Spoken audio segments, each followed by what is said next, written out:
ახლა ჩვენ შევეხებით ბრინჯაოს ხანას საქართველოს ტერიტორიაზე. ბრინჯაოს ხანა დადგა 4000 წლის წინ ქრისტესშობამდე, ძველი წელთაღრიცხვის და გაგრძელდა ქრისტესშობამდე პირველი 1000 წლეულის დასაწყისამდე.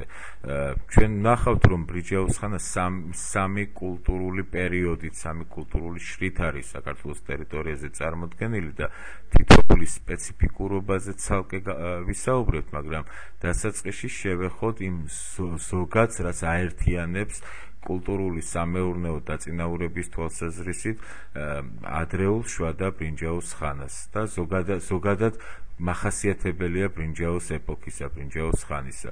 პირველ რიგში ჩვენ ყურადღება უნდა გავამახვილოთ თვითონ ბრინჯაოს მიღებაზე, თვითნაბადის სახით ის არ არსებობს ბუნებაში, ის უნდა მიიღო, ამისთვის საჭიროა კალა, სპილენძი ბოდიშით, რომლის თვისებებსაც უკვე იცნობს ადამიანი და ენეოლითის შესახებ საუბრის დროს უბრალოდ ამაზე გავამახვილეთ ყურადღება და მეორე საჭირო არის გარკვეული ცოდნის არსებობა, რათა შენ მიაგნო ახალ შესაძლებლობას, რომელსაც იძლევა სპილენძისა და კალის კი ბატონო, ან სპილენძისა და დარიშხანის ნაერთი ბრინჯაოს სახით.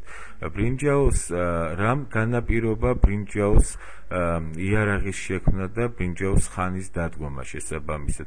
პირველი, როგორც გითხარით, ცოდნის გაფართოებამ, რადგან ახალი აღმოჩენაა ეს არ არის უბრალოდ მიაგნო და თანდათანობით შეისწავლო რაღაცის ფუნქცია.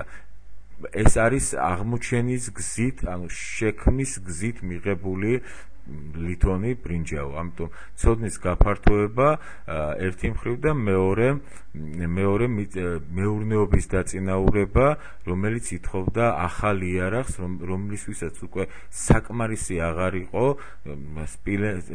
სპილენძ ქვის ხანაში, ანუ ენეოლითში არსებული სამეურნეო იარაღი.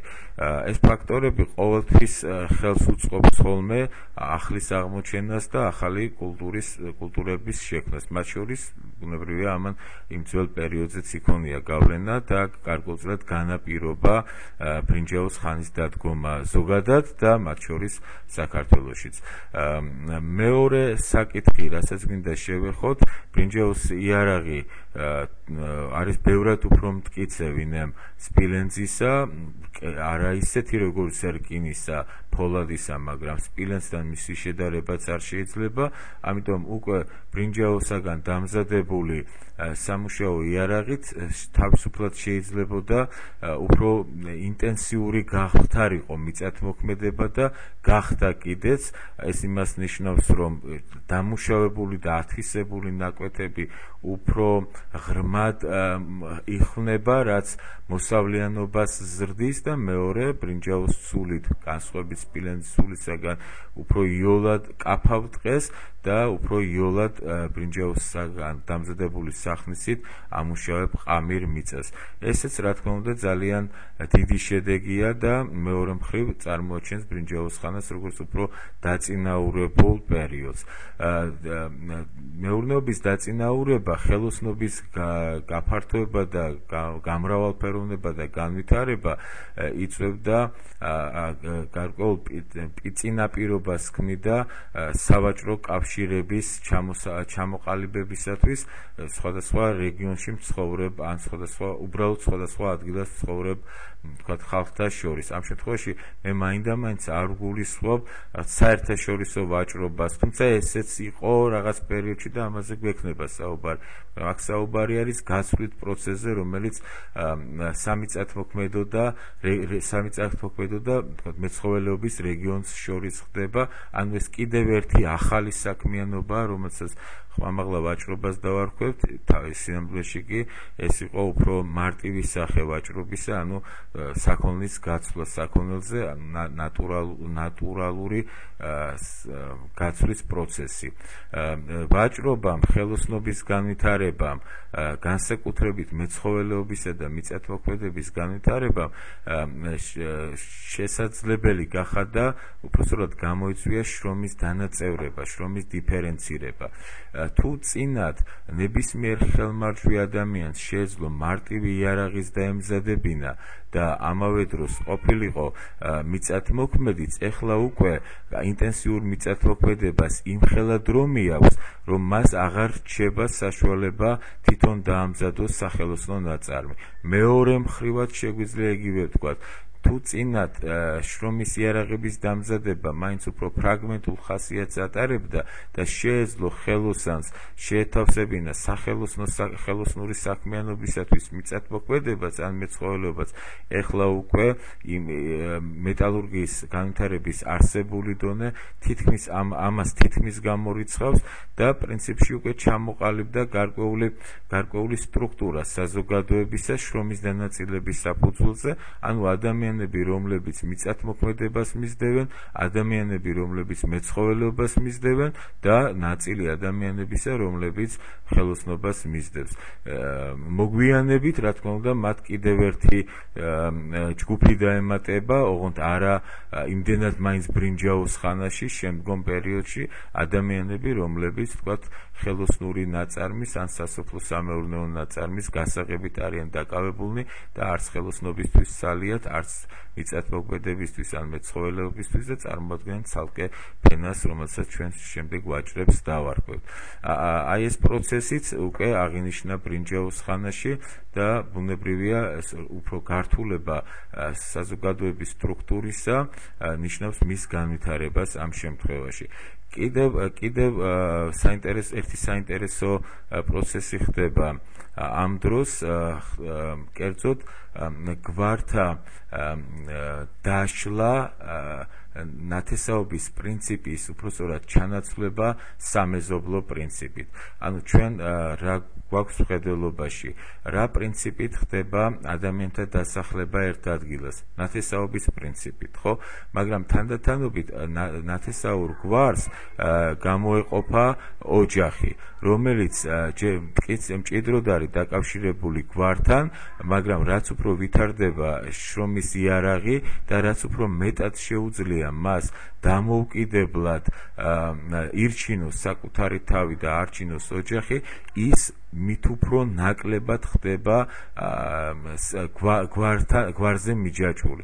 ამიტომ არის ხოლმე შემთხვევები, როდესაც გვარიდან ოჯახის ან ოჯახთა გადასვლა ხდება სხვა ტერიტორიაზე, მით უმეტეს თუ ეს უფრო მომგებიანია მათთვის, ახალ უფრო ნაყოფიერ ტერიტორიებზე და ხდება უკვე ამ ოჯახების შერევა, ანუ სხვადასხვა გვარის წამოსული ოჯახების განსახლება ერთ ადგილას და უკვე ამ ადამიანებს და ამ ოჯახებს ერთმანეთთან აკავშირებს არა იმდენად ნათესაობა, არამედ უფრო მეზობლური ურთიერთობები.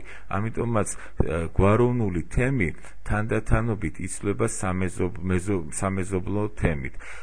ეს პროცესი ისე მარტივად არ მიმდინარეობდა, როგორც მე ახლა ერთი წუთის განმავლობაში ავწერე, მას ჰქონდა ჯერტი ეს ხდებოდა ხანგრძლივი დროს მოითხოვდა ეს პროცესი და მეორეც საბოლოო ჯამში დიდი დრო უნდა გავიდეს კიდე იმისთვის, რომ გვაროვნული თემი საბოლოოდ შეცვალოს სამეზობლო თემა, მაგრამ საბოლოო ჯამში ესეც ხდება და ამას საფუძველი ეყრება სწორედ ბრინჯაოს ხანაში.